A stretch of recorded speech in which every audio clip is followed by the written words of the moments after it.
Baik, kita mulai pembahasan mengenai materi termokimia dan juga perubahan entalpi. Kita mulai dari reaksi termokimia dan perubahan entalpi. Jadi dalam reaksi termokimia itu dikenal dengan dua jenis, yaitu reaksi eksoterm dan endotherm. Bedanya apa? Nanti akan kita bahas di slide selanjutnya. Perubahan entalpi pada reaksi termokimia itu dilambangkan dengan simbol delta H. H sebagai singkatan daripada entalpi, gitu ya teman-teman. Nah, di sini kita bicara tentang reaksi yang tadi dibedakan dalam termokimia, yaitu eksoterm dan endotherm. Eksoterm ini apabila dalam suatu sistem yang dikelilingi oleh lingkungan, sistem tersebut mengeluarkan kalor atau mengeluarkan panas. Dia disebut sebagai reaksi termokimia eksoterm. Sedangkan kebalikannya, ketika sistem ini menyerap kalor atau panas, maka dia disebut dengan reaksi termokimia endotherm. Nah, untuk bedanya antara eksoterm dan endotherm ini berbeda dari nilai delta H-nya. Apabila delta H-nya kurang dari 0 atau bisa kita sebut sebagai nilai yang negatif, maka dia disebut dengan eksoterm. Kenapa? Karena dia melepaskan panas begitu, sehingga dia sistemnya akan mengalami penurunan nilai delta H. Sedangkan dalam proses endotermik, delta H-nya akan lebih dari 0 atau nilainya positif karena dia akan menerima kalor ke dalam sistemnya. Dalam reaksi termokimia itu berlaku perubahan energi panas atau kalor. Makanya dilambangkan dengan delta H. H ini kan disingkat dalam bahasa Inggris yaitu heat, yaitu panas. Nah, ini ada perbedaan antara reaksi exotherm dan endotherm. Exotherm ini perpindahan kalor dari sistem ke lingkungan. Jadi panasnya akan keluar dari lingkungan, dari sistem ke lingkungan maksudnya. Kebalikan daripada exotherm yaitu endotherm, kalor akan masuk ke dalam sistem dari lingkungan. Nah, dalam exotherm, karena dia mengalami perpindahan panas ke luar, ke lingkungan, maka delta H reaksinya atau hasil reaksinya di belakang, di hasil reaksi, panasnya akan menghasilkan nilai yang lebih kecil daripada delta H per reaksi. Sedangkan kebalikan dari exotherm, endotherm, hasil reaksinya delta H-nya lebih besar daripada delta H per reaksinya. Nah, karena delta H-nya tadi lebih kecil daripada 0, maka dinilai sebagai negatif. Sedangkan endotherm, karena delta H-nya lebih dari 0, maka dia dinilai positif. Seperti itu. Nah, contoh yang paling konkret dari reaksi-reaksi exotherm dan endotherm itu dari perubahan suhunya. Ketika reaksi exotherm terjadi, maka suhu yang ada pada lingkungan yang terukur ke kita, gitu ya, suhu akhirnya akan lebih besar daripada suhu awalnya gitu. Kenapa? Karena dalam suatu sistem ketika dia melepaskan kalor, maka lingkungan akan mengalami kenaikan suhu. Sedangkan kebalikannya dalam endotherm, suhu karena dia masuk ke dalam sistem reaksi, maka suhu yang ada di lingkungan yang kita rasakan itu semakin dingin atau semakin kecil. Makanya temperatur yang kedua akan lebih kecil daripada temperatur yang pertama. Itu, teman-teman. Nah, membicarakan tentang entalpi atau tentang energi kalor, energi panas gitu ya. Pengertiannya seperti ini. Jumlah total panas yang ada pada suatu sistem itu disebut dengan entalpi. Nah, ini sama dengan energi internal dalam suatu reaksi ditambah hasil kali tekanan dan volume. Kenapa harus tekanan dan volume? Karena dalam tekanan dan volume ini bisa menyebabkan perubahan suhu. Gitu. Teman-teman bisa bayangkan ketika teman-teman dalam suatu kamar tertutup gitu ya, terus ventilasi tertutup, jendela tertutup, air conditionernya dimatikan, AC-nya dimatikan, maka lama-lama akan mengalami peningkatan apa? Peningkatan suhu karena tekanannya lama-lama semakin besar walaupun dengan volume yang tetap. Atau berlaku sebanding, ketika volume diperkecil gitu ya, maka akan mengalami penambahan tekanan dan penambahan suhu. Seperti itu, teman-teman.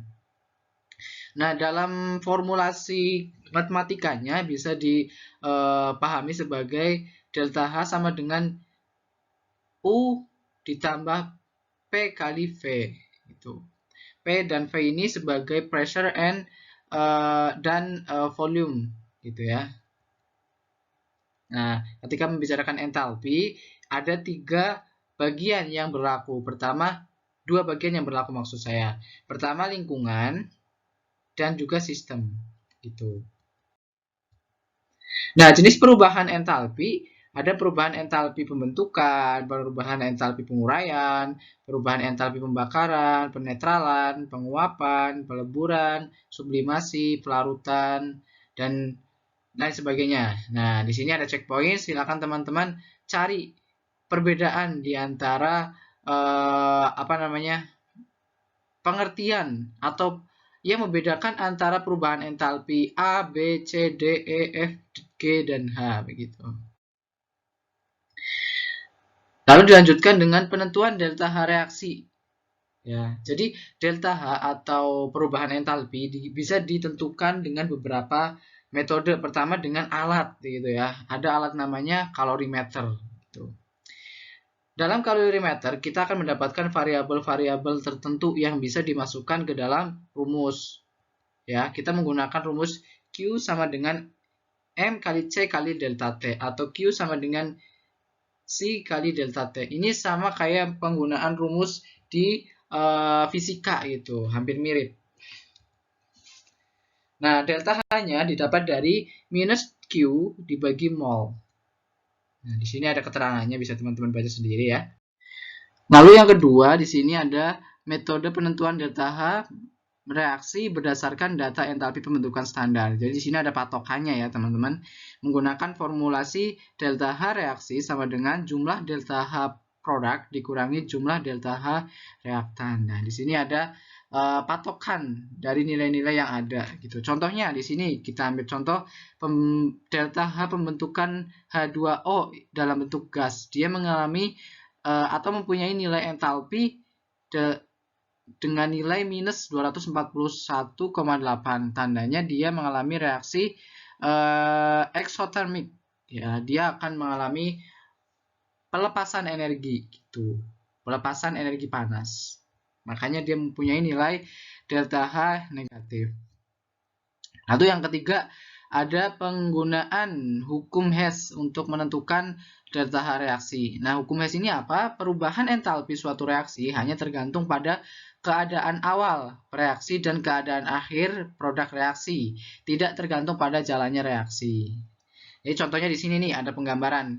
Untuk membentuk suatu unsur ya, dari A ke B kan melewati sebenarnya bisa melewati tahap langsung dari A ke B, atau kita sebut dengan delta H, atau dengan rinciannya kita bisa menemukan adanya proses pertengahan gitu ya, dari A ke C lalu ke B.